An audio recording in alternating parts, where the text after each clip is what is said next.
This week, Meghan joined an online conversation entitled Minding the Gap to discuss how women can reach economic and professional parity with men.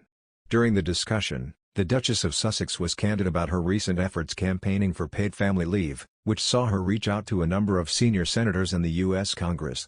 She said, "I don't see this as a political issue, frankly.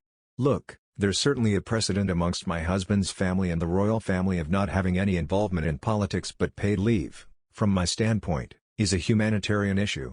She added, "My husband has always said, with great privilege comes great responsibility, but even before I had any sort of privilege in my life, when my life and my lifestyle were very different, I always stood up for what's right." Though her activism arguably resulted in paid family leave being added back into President Joe Biden's Build Back Better legislation, Meghan came under scrutiny by commentators for her political involvement. The Duchess also invited speculation as to whether she had political aspirations, and would perhaps one day run for office in her native U.S. University of Notre Dame academic Robert Schmull, whose research has focused on the culture of celebrity in politics, claimed that celebrities with political aspirations were a real danger to American democracy. He said, "The sense of the amateur being able to take on the system is important. That sense that anyone can do it drives many of these celebrities to think, I could do that, I can be governor, I can be president." However, he added, "There is a real danger." Not to be overly political, but I think we saw some of that unfold during the last presidency. There were many people who predicted that Donald Trump would grow and develop as president, and there is a whole tradition of that taking place. I would argue that Donald Trump, the person who became president on January 20, 2017, didn't develop, and the person who left office on January 20, 2021 was basically the same person. Meghan was not only vocal in her support for paid family leave in October. Last month the Duke and Duchess of Sussex partnered with the World Health Organization Director General Dr. Tedros Adhanom Ghebreyesus to address the leaders at G20 over the lack of access to COVID-19 vaccines in low-income countries. In an open letter published on the World Health Organization's website, Prince Harry and Meghan said, "Of the almost 7 billion doses that have been administered globally, just 3% of people in low-income countries have had a jab so far. Where are the rest?"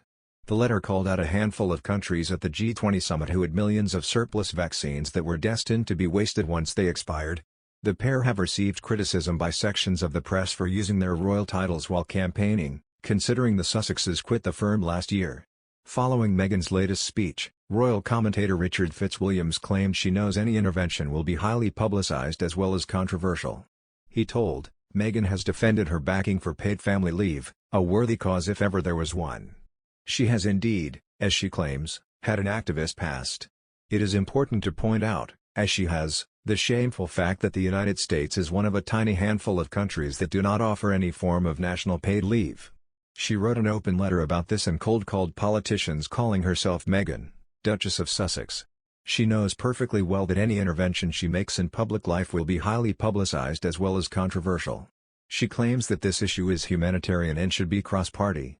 It certainly should be, but as she is well aware, there is enormous speculation as to whether her future lies in politics and, if so, what future she actually has in this area and how wide her appeal actually is to the American voter. Last week, Meghan was accused of using her title, the Duchess of Sussex, out of context. A palace aide told the Sunday Times, "As a member of the royal family, if you use the title, it means you steer clear of those kinds of things. Otherwise you're using the title out of context and people will question your motive. The royal family has no say in American politics. Campaigning is important, but there's a difference between campaigning on issues like the environment and mental health, and aligning yourself with policies. The Duchess of Sussex doesn't have the right to have a more powerful voice, on the issue, than any other mother in America.